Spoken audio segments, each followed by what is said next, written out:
So, parental mosaicism in the Novo, Epileptic, Encephalopathies. Introduction. In a recent study in the New England Journal of Medicine, Myers and colleagues performed analysis of parental mosaicism among 120 patient-parent trials of genetic epileptic encephalopathies and identified parental mosaicism in 10% of families. Some mosaic parents have reported a history of single seizures, and in many families, a second affected sibling was born who also carried the pathogenic variant.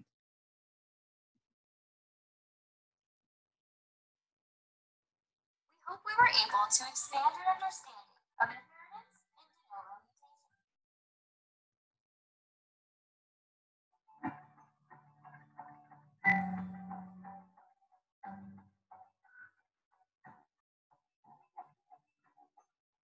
In every child, there are trillions of cells that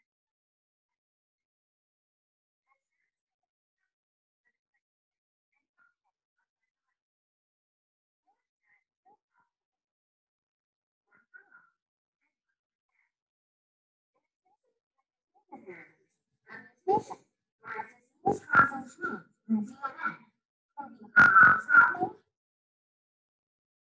dad's copy, both copies, or neither. This means that the mutation can either be inherited or arise on its own. Today's video is going to describe the case where a mutation arises on its own. As often found in epilepsy cases, there is no parent history and the mutation arises in the child alone. This is called a de novo or genetic mutation. De novo mutations can arise in three different places in development. In the mother's egg, the father's sperm, or the fertilized embryonic cells.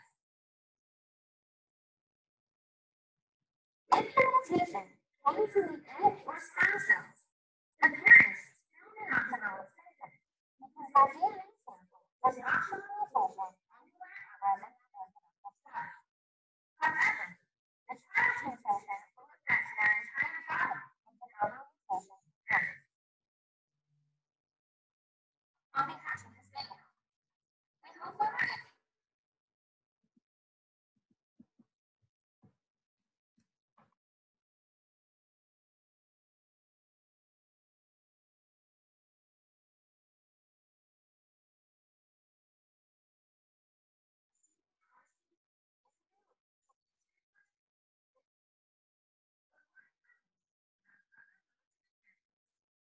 process of whole exome sequencing.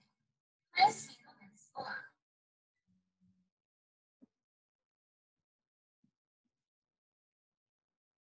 So, what is parental mosaicism?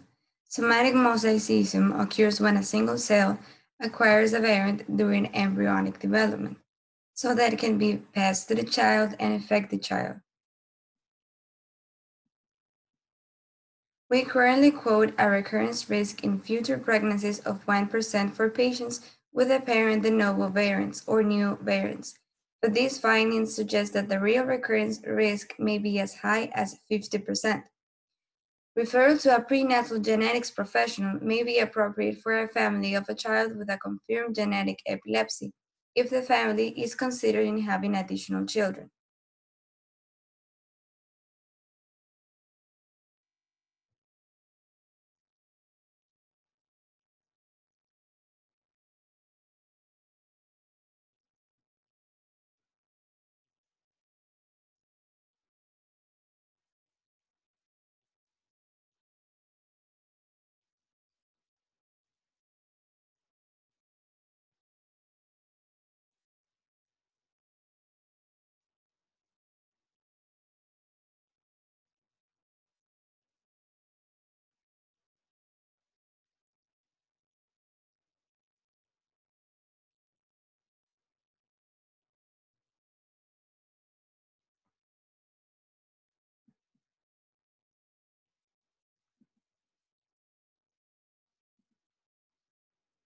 What was the procedure?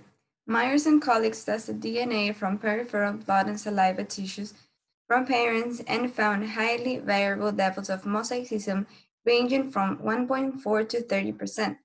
It's possible that other mosaic parents were not detected because mosaicism may be present in other untested tissue types.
So, what are the future implications?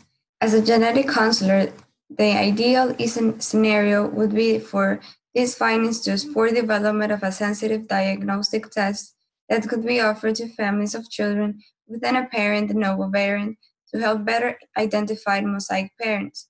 Where this information will be useful, for example, for families who are considering having additional children and who would use this information in making reproductive decisions. This would allow us to better refine recurrent risk estimates and help identify families who may benefit from prenatal or pre-implantation genetic counseling.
In conclusion, the concern is that currently cases of parental mosaicism may not always be reported by diagnostic laboratories, even if they may be suspected, since many laboratories are not validated to return this information for parents.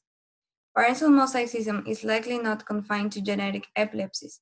This phenomenon is likely seen in other sporadic genetic conditions resulting from the novel variants.